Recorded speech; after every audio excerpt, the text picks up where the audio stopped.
So welcome to the HR panel for our Incline on-demand content for week 4. This week we'll be focusing on managing your career and a lot of the considerations that you as students that will need to consider when you're accepting full-time job offers and getting career advice. We have 3 individuals. I'll let them introduce themselves, but they're in different stages and different avenues of where they are in the business. And so they'll be able to offer very unique perspectives of, of Summit Materials, the operating companies, and reasons why they're happy in their jobs and what they, do to manage their own career. So why don't we start and do a quick introduction? Pat, why don't we start with you and, give us who you are, your title, where you are currently. Sure. So I'm Pat Short. I am president of Cornejo & Sons here in Wichita, Kansas. We have multiple lines of business, as most Summit Materials companies do: ready mix, asphalt, construction, paving, aggregates, of course. We have a landfill, we have recycle plants, we have a little bit of everything. So it's a good business right here in the Midwest. Thank you. Monet, how about yourself? Hi, I'm Monet Hires. I'm the HR director at HQ. So I support our headquarters from a business partnership standpoint. I've been at Summit a little over almost 2 years now. It feels longer, but yeah. So good. Welcome. Thank you so much. And Brett, last but not least, tell us a little bit about yourself. Yeah, my name is Brett Mason. I'm currently the plant manager at Buildex, Summit Materials lightweight aggregate facility. I've been with HAM and Buildex for 4.5 years, and had a role as a plant manager at a limestone quarry, or a couple limestone quarries as well. So. Great, thank you so much. And you had an internship, correct, with Cornejo, where Pat is? Yes, I started with Summit as an intern at Cornejo down in Wichita, and the following summer I interned with HAM and accepted a full-time offer when I graduated with HAM. Wonderful. So the questions that I'll be asking, they'll go over a couple different sections. The first one will talk about your personal summary. Then we'll go into mentorship, because that's a very important part of when you're thinking about building your career and managing yourself, who you align yourself with. And then we'll go into, networking and considering how you build that network. And then last but not least, I want you guys to provide some business advice to these students. So again, we'll start and go around, and I'll ask you, the first question is, I think it would be great to hear from each of you how you chose construction materials industry, and then maybe what keeps you in it. Brett, would you want to start? When I started at Missouri S&T, I wanted to be a mechanical engineer. I took a couple classes and quickly determined that wasn't the right career path. I jumped around to civil and ended up landing in mining engineering, which is what my degree's in. So I liked the kind of more outdoor settings, a lot of different opportunities between aggregates. You got minerals, coal, all those opportunities. So that's what drew me to it, and then I've really enjoyed it. Good, thank you. Monet, how about you when you were moving from, I think you had a banking background? I did. Yeah. So the thing about HR is, like, we're really industry agnostic, so you can kind of go anywhere. So my perspective is slightly different. I was focused on a company that was growth oriented, that had like a strong culture, and was invested in like people development, because, as the HR leader, you want a company that has that at its forefront and commitment, because it's something you're passionate about and the company is passionate about, then you'll be successful there. So I looked for companies with those key attributes, and when Summit was presented to me as an opportunity and I got to meet a handful of the leaders during the interview process, that's what really drew me to it. It's a larger company, but they still operate with like an entrepreneurial spirit, and that's exciting, to be able to create a new path up and have, a team that's so supportive of the innovation. Good, thanks. Pat, how about yourself? Sure. So I started at Missouri Rolla back in the day, engineering school, much like Brett did. Kind of ventured over to the mining engineering department, kind of just by chance. Ended up staying there. Started off once I graduated. Started off in the coal industry, underground in Southern Illinois for about 10 years. Realized that I didn't need to be underground every day. I needed to be on the surface, looking at the sun.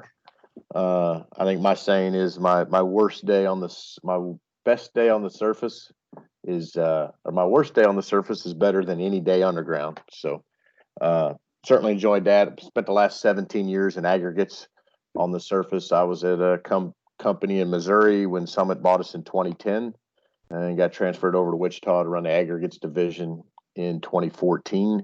Very good opportunity for me, and been here ever since. And I've been president, for the last 2 years now of Cornejo. So certainly have enjoyed the construction industry. There's a lot to offer, and every day is different. Good. Is there anything specifically that you can talk about your opportunities, Pat, with regards to being like a Summit company? I can't quite remember what your history was and how you got into, I think it was a family-owned business that you were working at, got acquired, and then talk about some of those opportunities because it was a part of the Summit family. Sure. So coming from worked for a large public company in the coal mines, went to a small family company right after that, a small limestone quarry on the Mississippi River, and then kind of a medium-sized privately held company when Summit bought us. So,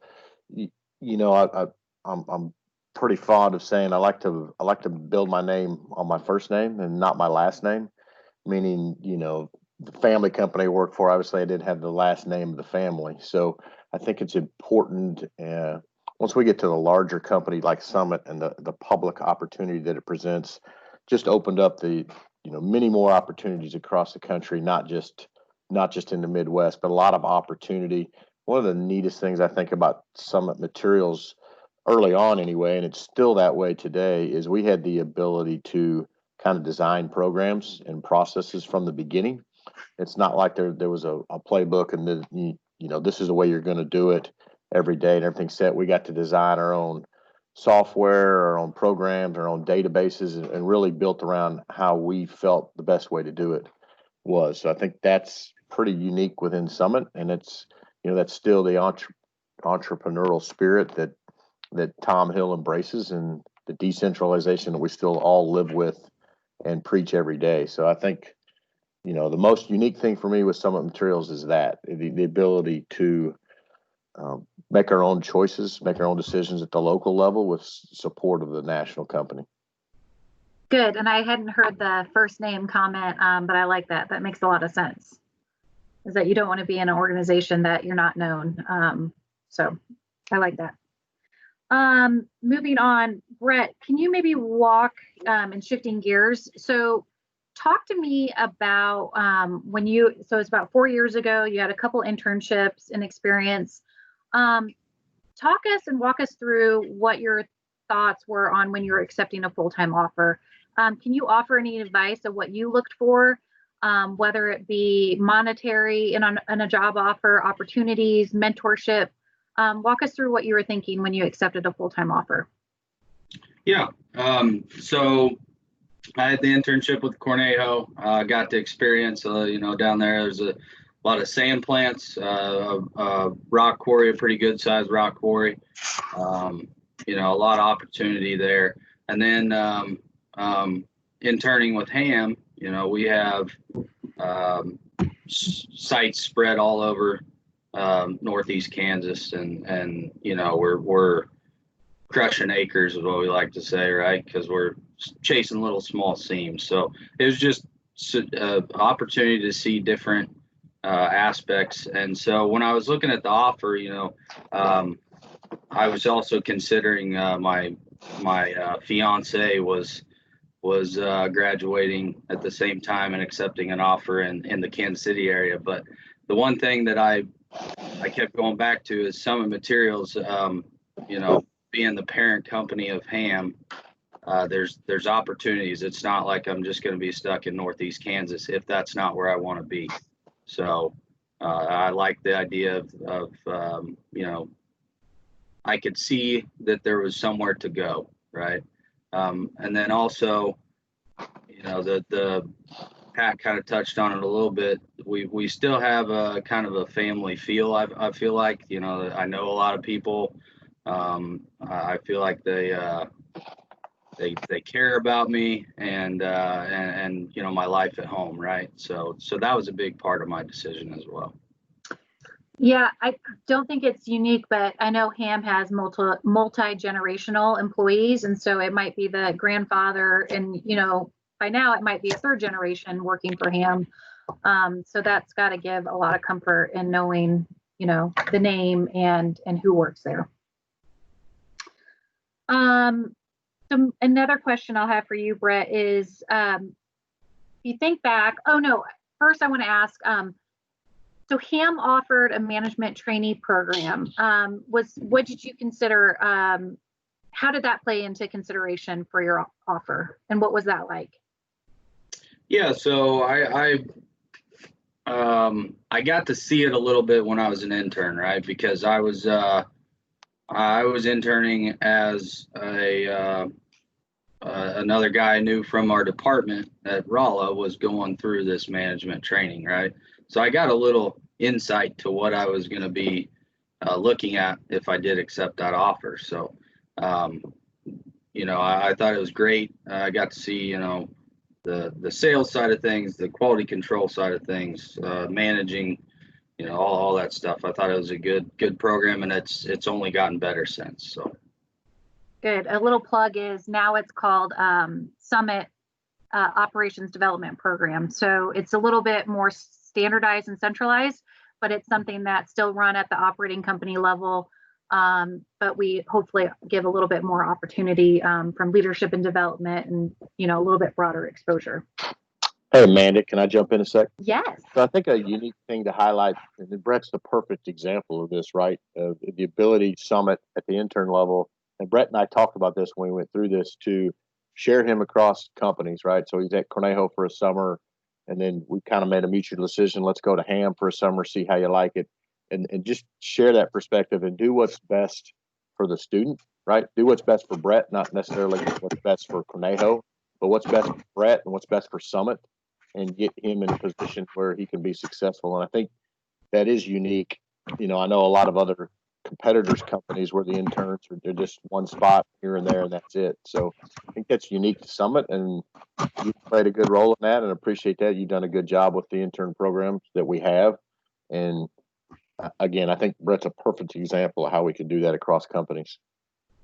Yeah, when Brett and I were preparing for this call, we talked about that. Is that I'm glad, and I hope it stays that way. But when we talked about the importance and the values we want to have in a management trainee program, we wanted to focus more on the employee and not just the employer needs.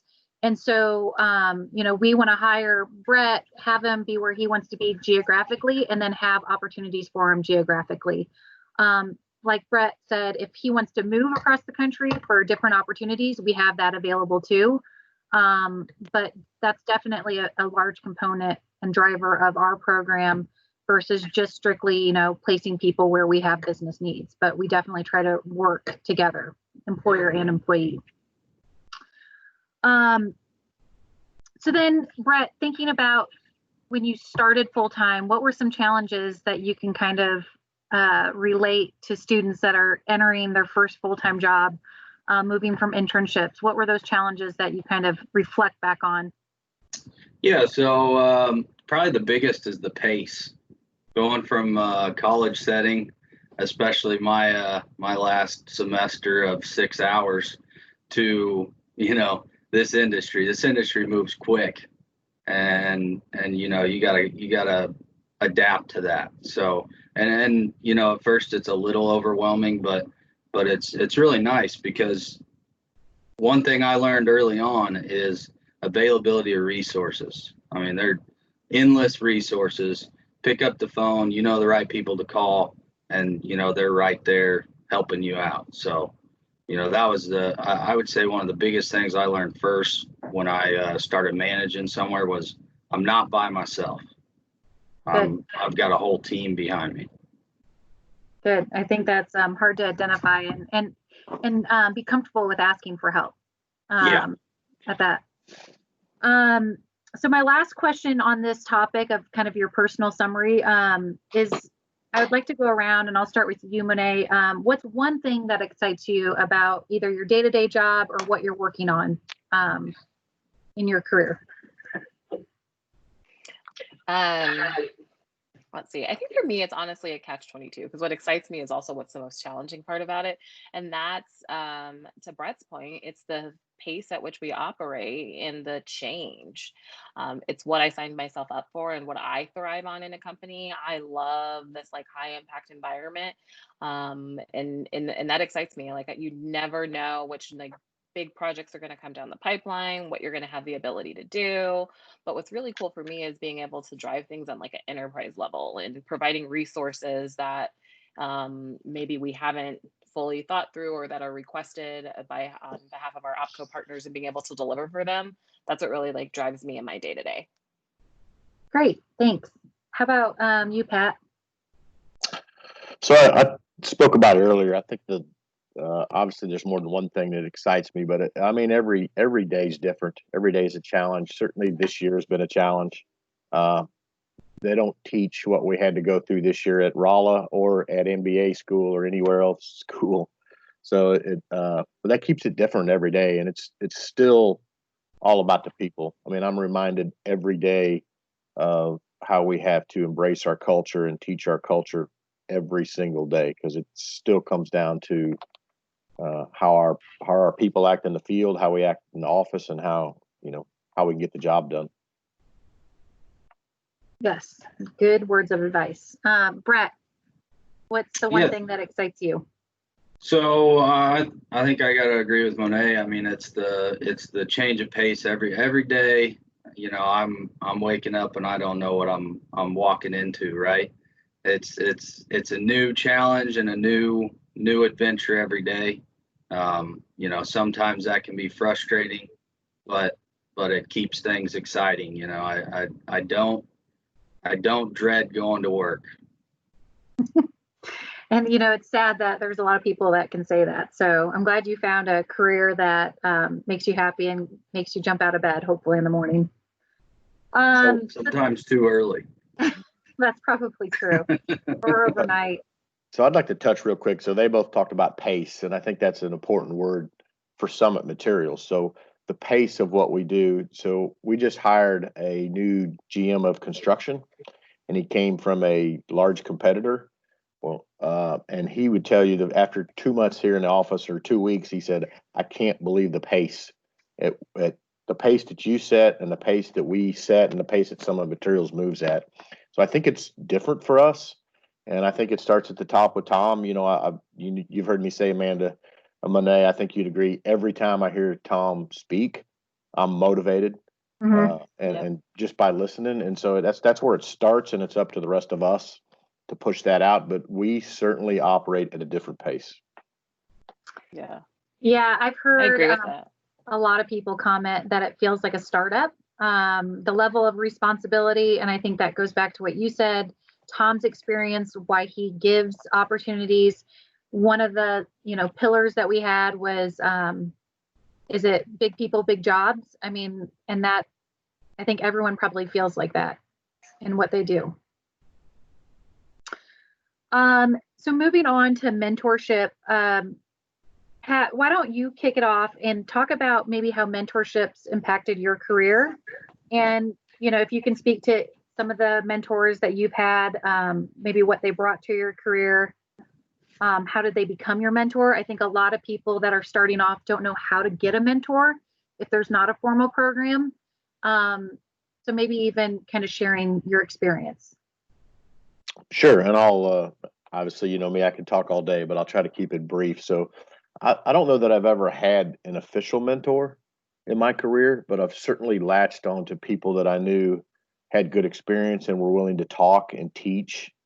And I've had every kind of boss that you can have, from the hardest, strictest, worst kind to the best kind, right? So I think you have to learn from each one of those. And sometimes mentors are even not somebody you talk to, is just as much as what you're watching, what they do, watching action, see how they react to different things, and learn from there. I made a comment at a meeting we had about 3 months ago. Talked to some of the older school guys, and I'm like, that's not the way we grew up, but we want to be better than the managers that we grew up with, right? I want to be better than that. And so that's kind of some of the lessons we try to take. I do think mentorship is highly important. Obviously, I'm pretty well committed to our interns program, as well as our our development program that we have, and I think it's important to help guide the next generation through the business, and hopefully be better than our generation or the previous generation in guiding them. So nothing official on the mentorship, but certainly plenty of people that I talked to or pulled aside, or they pulled me in the truck and said, yeah, you can't do that, or you can't do this, or Right. And I try to, every time I do that, I try to be better than what I grew up with, and be a better mentor to anybody I'm talking with than I had, because it was tough. Some of those mentors were extremely tough, but it Right. makes you tough, and it prepares you for that everyday challenge. Good. Monet, why don't you talk a little bit? You might be maybe unprepared to talk to this, but we talk a lot about creating a more formal mentor program. We are specifically doing that in our operations development program for these young management trainees. What do you think are important aspects in a more formal mentorship program? Yeah. So I will say it's really important to differentiate like the mentorship piece versus like the coaching piece. And I think sometimes coaching could be perceived as like corrective action oriented, but it's not always meant to be negative. Where mentorship is really, from my perspective, meant to like guide along a specific path. So the value of having a formal program designed is we will have an idea based on like the feedback that's provided of where you're trying to go and ultimately like what you're trying to get to. And so at a company level, we can provide resources to help guide you on that path. So having it like set out, you might, as a new trainee to the company, you're not really sure of like what the opportunities are. You know what you studied at school and general, like how things work, but some it's a lot of different, and there's room for a lot of autonomy to create your own role. So once you're once you're able to kind of communicate to us like what your desires are, by having a formal program in place, we'll align the proper resources to ensure that you're like able to hit your goals and help you along the way. So I think that's the value in the formality of it. Good, thanks. Brett, kind of going back to my first question in mentorship, have you been able to reflect on who that is? Were you given a kind of formal mentor? Kind of talk about your relationship with different individuals. Yeah. So when I started with the management training at HAM, went through the different, sales, quality control.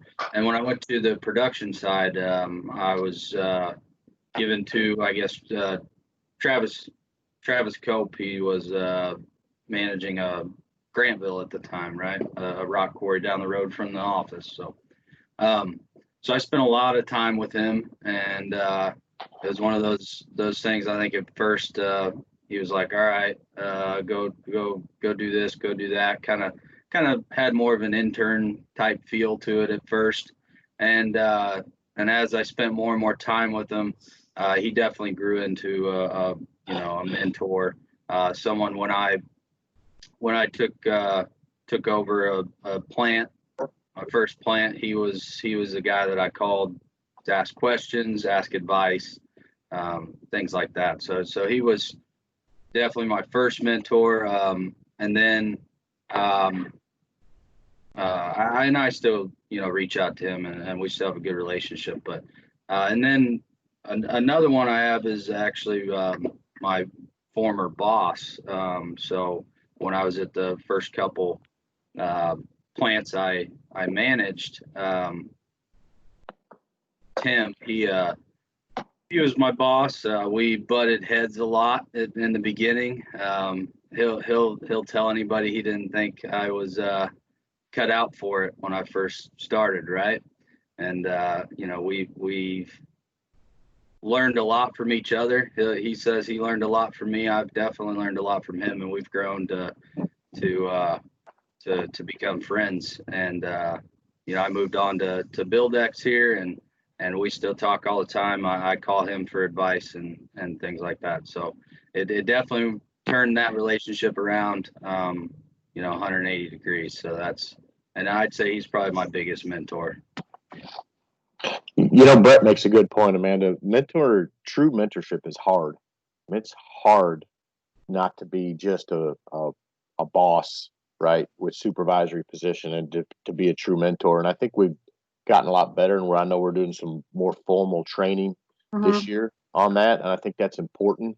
I try to get, when I'm mentor, I try to get my people out of the office and let's get in a little more relaxed setting. And I usually tell them ahead of time, hey, this is a mentoring session. Every question's on the table. We can ask anything. More official setting in the office, there's certain questions we're not going to ask or answers, things we're not going to talk about. But that mentorship and getting that role, it's difficult as a mentor. And we've had to learn some stuff here through our internship program and how to get our folks prepared to be a mentor. Right. It's a different position than being a manager of a crew or a manager of an employee. So that's definitely investment that we're trying to make so that we can provide that support for the mentors as well as the mentees. I think that's an important thing to know. Pat, what do you look for? Because you do a lot of mentorship and you do seek out people to help with especially early career talent. What are some qualities you see in these individuals that you seek out and that you say, I'm willing to invest my time and provide that mentorship? Because it's not, it doesn't just take 10 minutes. It takes an investment of your time. It's definitely a full investment. I circled a word when Brett was talking about his initial relationship with Tim, and I know both of those guys very well. I had written down ahead of time grit, right? I mean, if there's one thing that I look for, it's grit, which is the ability to have passion and perseverance for long-term goals to sustain through challenges, right? And I'm gonna tell a story on Brett just because I can. So when we interviewed him, it was actually, Brett, if you remember this, it was by phone. We didn't even get to see him. So we interviewed by phone. And I know you got a question later. I'll kind of answer. I always look kind of through resumes, and I always look for the one question that leads me to understand the individual more. And in all honesty, Brett's GPA was a little low at the time. And I wanted to ask the question. I probably knew the answer, but I asked Brett, why do you think that is? And his answer probably got him hired, to be honest with you. But he's like, I just overextended myself. I was trying to pay for school. Remember this, Brett? I was working 40, 50, 60 hours a week at Lowe's, trying to go through Missouri S&T, which is a highly technical engineering school. It takes a full-time commitment. And he just said, I just kind of overloaded myself and I had to back off the work a little bit and get back to school. And I thought that was a great answer that showed that level of grit that he had and the ability to self-reflect and realize that and then adjust and move forward. And that's the same quality when he talks about him and Tim, not Tim saying, I don't know if he's going to make it, not showing, but it's that toughness and that grit that got him through that. And that's what I saw on the phone, right? That's what I heard day one. So that's important to me. I'm always going to ask a question that leads me to know the individual more. Good. I think too, being authentic to yourself, not looking for the answer that people want to hear, but for why it was, I think is really important. And that's what I always try to say is you have to know truly and believe what you're saying. So, I mean, that was truth. And so you can, stand by about, why it was a challenge. Is there anything else that either of you guys, the three of you want to add to mentorship that we didn't cover? I would say, and this is something that's come up throughout all of these conversations, but just to call it out, it's really important that I always think about it from like a bank balance approach to the relationship. Like you both have to be depositing on both sides. It can't just be like one person consistently withdrawing and the other person not giving in. So Brett also dedicated a lot of time to that relationship with Tim. And that's why it was so productive. Like he said, it was challenging and Tim challenged him, but he did the work and he, showed up for the meetings and he took authority to, lead those conversations. I think it's really hard when, on the HR side of things, if we help by aligning like a mentor resource, but then like the mentee doesn't really do their part or expects the other person to lead it. Like Pat can have all the meetings he wants, but if you're not going to do the work behind it and show interest, you have to be providing something on both sides. So that's probably the most like critical piece that I really stress. Like both parties need to be invested. It can't just be us giving you a senior leader to teach you. You have to also show that you're reaching out and, demonstrating what you're learning for those conversations as well. That's great advice. So moving on from mentorship is the next section of questions is going to be about networking. And so I'll start with you, Brett, is, tell us, we kind of now have seen a little bit what your college life was like and your experience, but tell us about your time at Missouri S&T and then how you were involved on campus. Yeah. So I was involved in a fraternity, took on a couple leadership roles in the fraternity. And I also, like Pat had mentioned, I worked through school. So that did take up some of my time. I wasn't heavily involved in the department or anything like that, but I was involved in the fraternity. And I think I gained some good experience, some good leadership skills from doing so. Good. Do you do anything as an alumni right now? So I'm in contact with the fraternity a little bit. I wouldn't say I'm heavily involved. I will say I have started getting involved in industry organizations. We have ESCSI, which is a expanded shale, clay, and slate institute. So it's specific to the lightweight industry. It's a small industry, and it's a pretty neat little organization. And then also there's the Sunflower Safety Council. We do a little bit with that as well. So good. We'll have to. What I hope to start doing is a little bit more formalized. Alumni really heavily involved in the fall recruitment and on-campus recruitment, and really, relating to the students. So hopefully we can see you at some of these virtual events that we have coming up. Pat, I think this is what we were talking about, but talk to us and tell the group, when you're recruiting on campus or you're doing an event, looking through resumes, what are the top 3 things that you are looking for in a potential hire? Sure, no problem. So, the answer, we've been to a couple of these together already. I certainly look, my top 3 are obviously education, experience, and leadership. And I'll take a look at a resume. And education is important. We do recruit, in my opinion, the top schools. So I'm of the opinion if you could make it through those top schools, you're going to be qualified. I'd certainly look at GPA. It's important. With the difference between a 3.8 and a 3.7 doesn't interest me, but you want to make sure that the work's being done, and then there's a decent GPA there. I certainly look for experience. That's important to me. We've been to, again, multiple campuses, and some universities are different than others. Some of their students have more summer experience and some have less. I like multiple summers of experience. I like different locations. I think that's important. And then usually one of my questions will usually come from there is, what did you learn while you were there for the summer? And I want to hear details and specifics.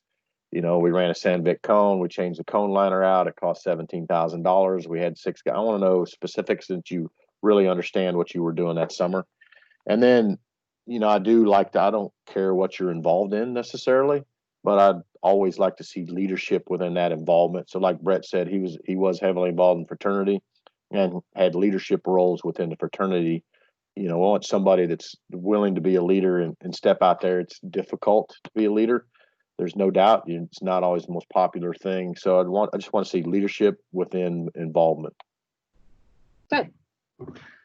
My last question for this section would be, Monet, can you talk a little bit about, social media, there's so many platforms that we can kind of brand ourselves, whether it be LinkedIn, from a college standpoint, there's Handshake. What's the importance of a professional kind of social media brand? Yeah.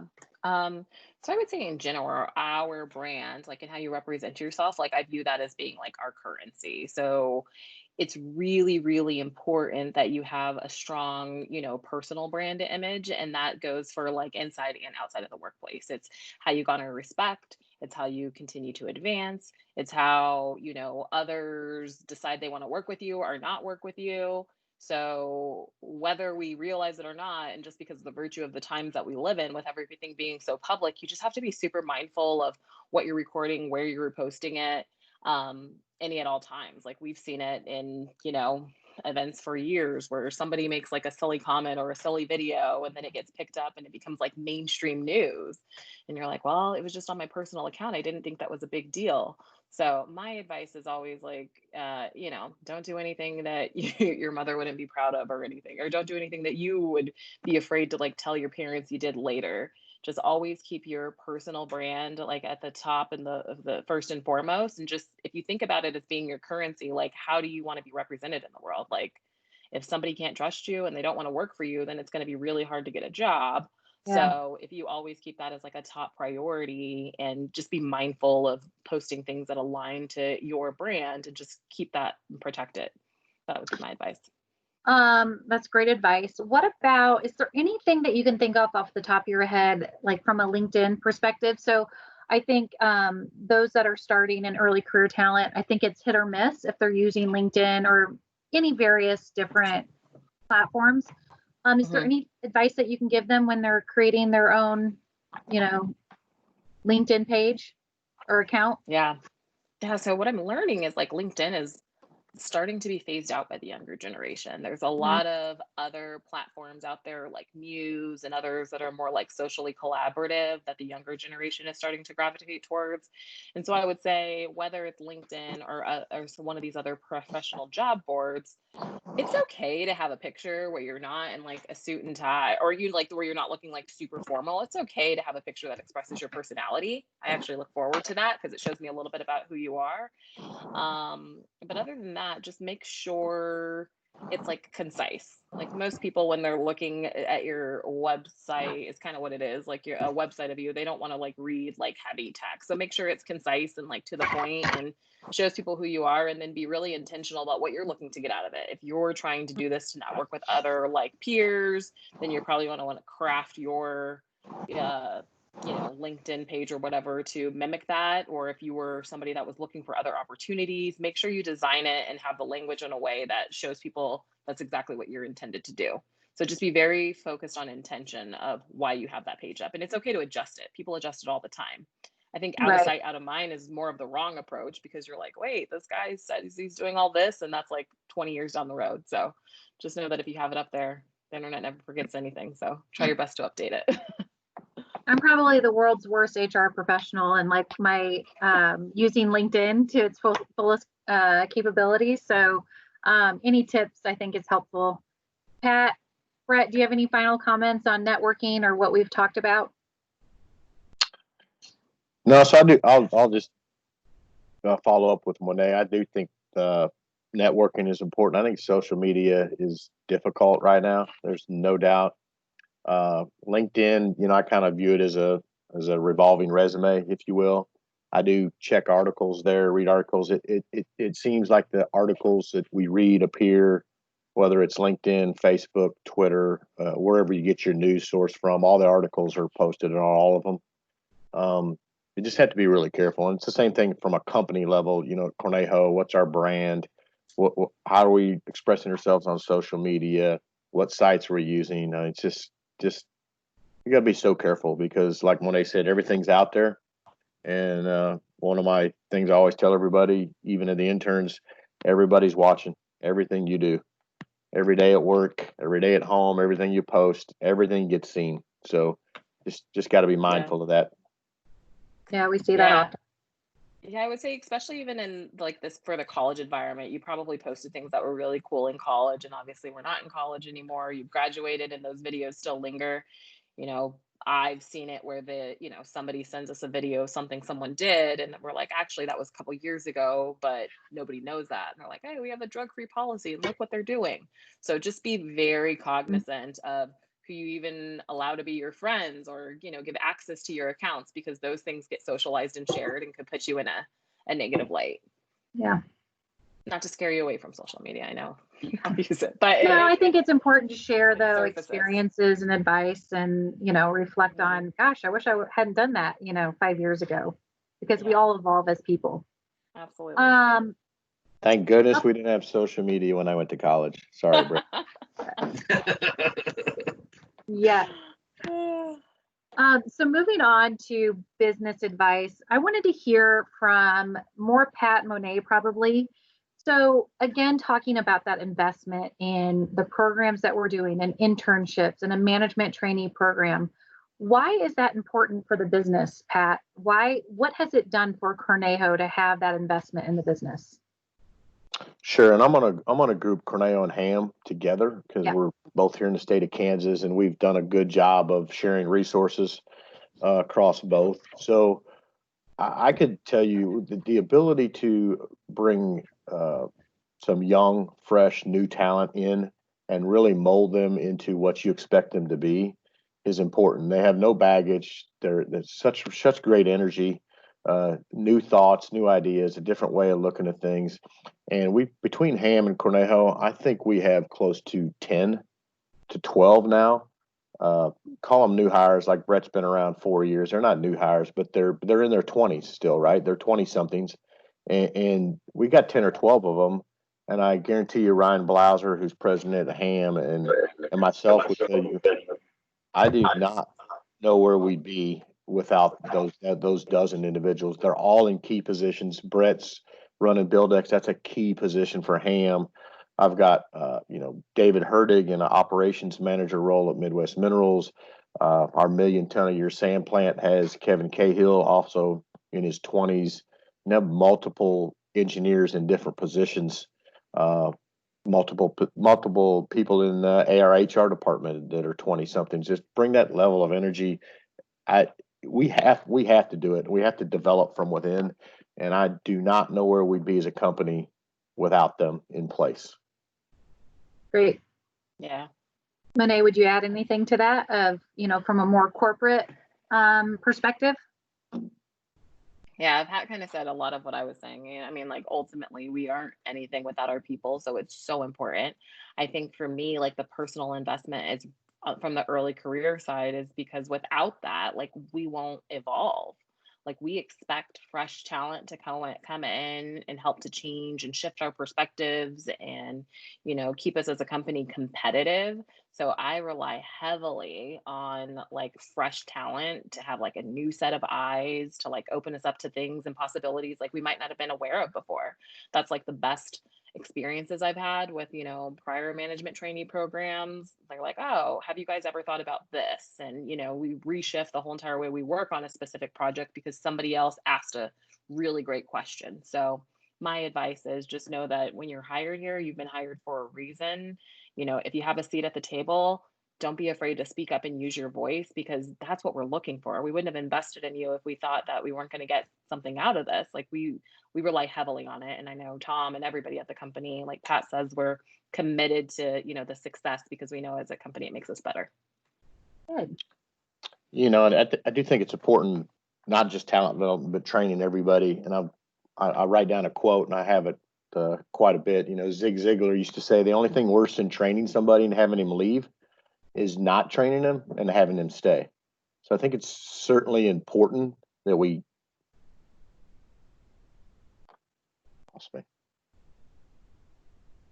So you broke up just a little bit.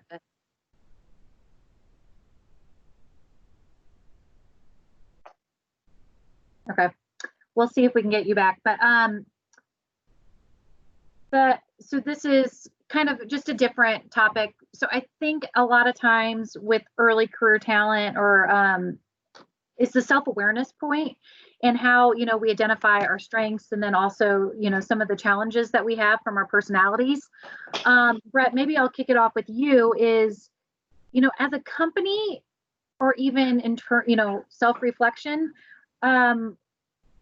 you know, how did you identify some of your challenges, and how have you worked on them? Have there been, you know, is there any resources that we help provide, or just help people that are starting off in their career, of giving advice of how to work on self-improvement? Yeah. So it's hard to pick one thing, right? I look back to I look back to the first plant I managed, and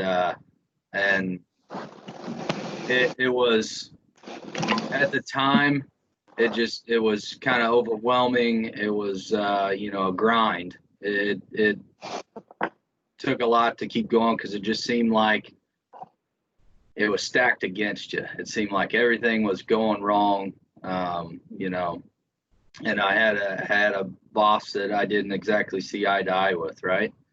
So I started, you know, weaknesses, identifying my weaknesses. Time management was a big thing for me.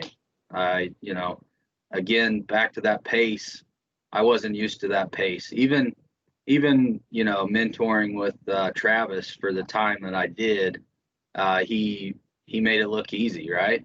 And then I get into that similar role, and I had to learn, you know, how to manage my time better, how to spend my time doing the right things. So there was definitely help. You know, I went through frontline leadership training. You know, that kind of outlined ways to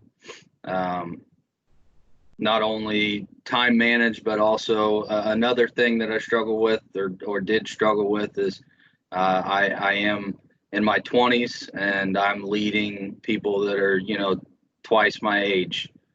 So that's something that was definitely kind of a challenge. And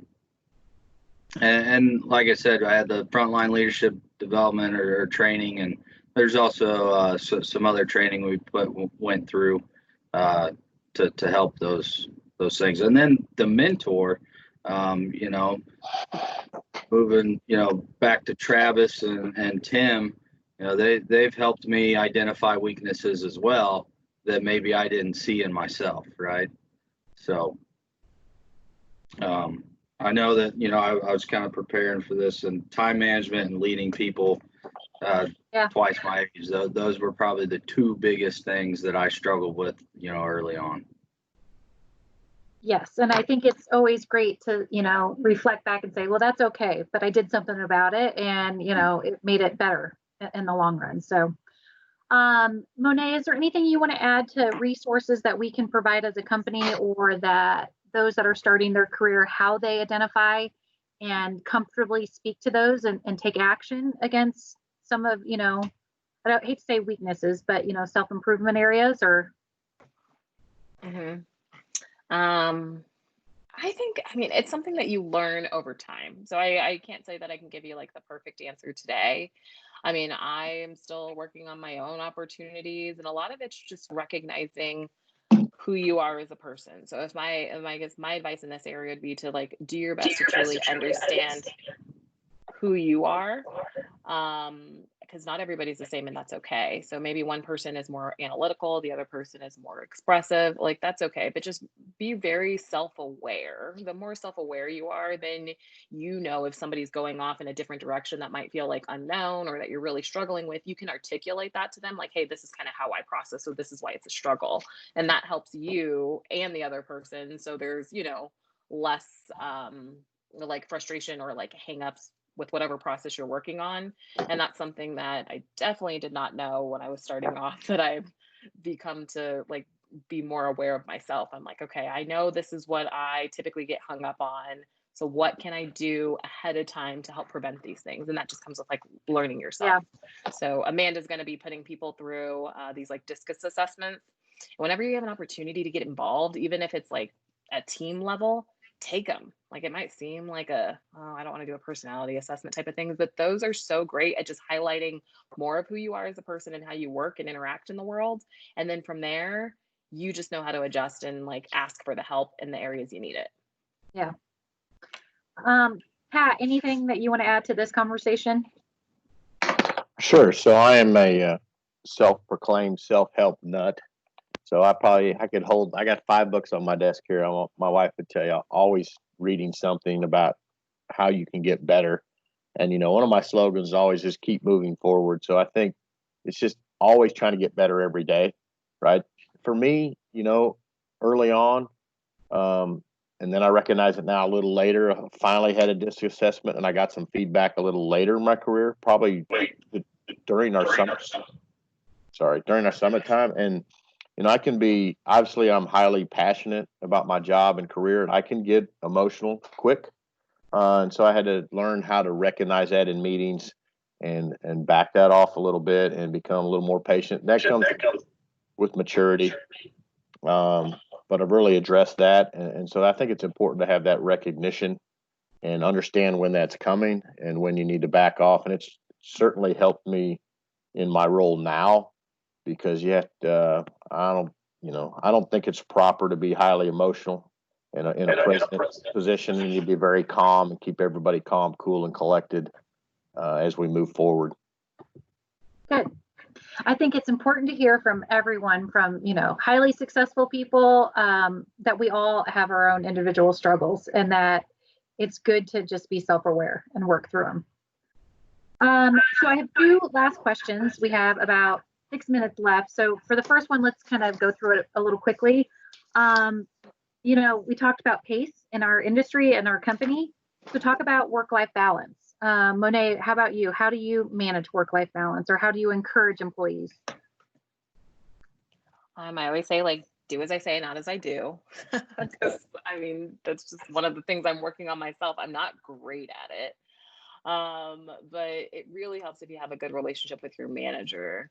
As long as that line of communication is open, if you need to step away for something or do something, they typically know what you're capable of and what you deliver on, so it's fine.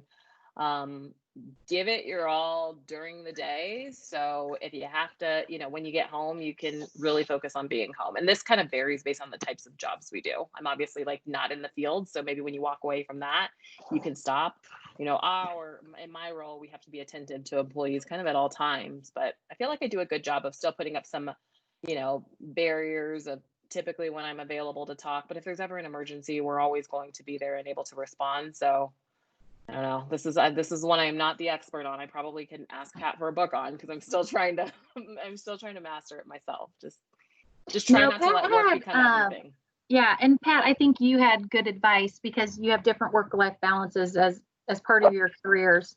Can you kind of share with us how you viewed that as you moved and progressed in your career path? Sure, and I think it changes as we all move through life, right? I think all 4 of us are in different stages with kids and where they're at, and that work-life balance certainly changes. And if I fast forward to right now, I don't know that I could do the position I'm in now if I'd have had kids at home, middle school, ball games, coaching sessions, all that type of stuff. It would have made it so much more harder for me to focus on the role that I have now. So it's made it easier, in all honesty, because I have the ability to, much more of my job now is about relationships and people and putting people in the right position to be successful, and a little less transactional, a little more people oriented. So early on, very difficult. And I would tell you what, you have to find that right balance and the right job for you that works. One of the things that led me away from the coal mining industry was a lack of life balance. In the work-life balance, it was all work for them, and I knew that's not what I wanted. So I had to get a little better work-life balance, and then now it's come back to I'm motivated. I love my job and I love Wichita. So if work is 20 hours a day, then that's what it is. Yeah. But it's not usually. This year it's a little different and longer than normal, but yeah, I think that's important to maintain that work-life balance. And I tell our folks all the time, you got to take your vacation, right? Take a half a day for yourself. In all honesty, I took last Friday and couldn't check out. I can't turn the phone off, right? But checked out, get away, just go do what you love to do, and try to step away a little bit, because it's important to maintain that. Yes, Mhm. it's good advice. I would also throw in there, sorry, trust your team. Like that's something that's really important. Like we hire people to be a part of our team because they're capable, right? So the more trust you have in your team, that even when you walk away, the job is still going to be get done, the better. And that's something that I really took time to like learn and invest in the people around me. You know, I get to work with Amanda, and I know she's highly capable. So whatever she's owning, like I don't have to worry about. Like she's always got it under control. So just trust in those that you hire, and support them as well. Good advice. I'm going to move to the last question. And Brett, I'll start with you. What would be, I want to end on one piece of advice that you would give the students that are in incline and how to be successful once they graduate. Okay. So never stop asking questions. Is you can't learn enough, right? So I will say that I've even if I didn't agree with the answer, I learned something from it. So never stop asking questions. Good advice. How about you, Monet? Well, Brett kind of stole mine, so I'll try to think of something Oh, different. come on. There's so many when I just I know there really is. I would say like, yeah, try not. The passion for learning is something that I think helps anybody go farther in life. So always be curious, always be willing to develop yourself, even in roles that are not your job. So whenever you have an opportunity to do something, like take that opportunity and do your best to try and learn or grow and develop from it. Like oftentimes we're put in positions where you're like, I don't even know why I'm having to do this. This isn't my job. So try and take those to help make you more well-rounded as a person. So always be willing to put in that extra effort and investment in yourself, even if nobody else is willing to, be the advocate for yourself. Great. That will serve in a lot of areas of your life. Pat, you get the final stage. Imagine that. So I have more than one, but I won't read my list of 16 entire things you need to do. I do think that I'll go through a couple real quick. I always tell everybody, and I try to preach that here. If your boss calls, if I call you, know what the 3 questions are that I'm going to ask. What's the most important thing to your boss? And what if they call you right now, what are they going to ask you about? And then on top of that, have those data and that answers ready. Nobody should know nobody should know Buildex right better than Brett Mason does. Nobody should know those numbers outside of your organization better than you. So over prepare, do your homework. And I can't read all 16, so I'll leave you with the last one. Are you prepared? And this actually worked for me. I ended up in an elevator with Tom Hill for about 3 minutes. Are you prepared for that 3-minute conversation with the CEO? Whatever it may be, because I guarantee you he knows something about your business. And so are you prepared? Brett steps into the elevator with Tom, and he's going to say, hey, how's that CapEx going, Brett? And you need to be prepared. And it's okay to, hey, it's going great. Here's the challenge we had. Here's how we addressed it. Everything's going good. We're behind budget a little bit, but we're on pace and everybody's working safe. It's okay to sing your own praises during that time. Just be prepared for that conversation. Good. And we really appreciate all your guys' time to, share where you are in your career, how you got to the point where you are. I think that this is incredibly helpful for people to hear and to understand a little bit more about Summit and the operating companies and the culture that we have. Each company is uniquely different, but I think we do have some fundamental practices that all of us share that makes us happy in what we do and in our career.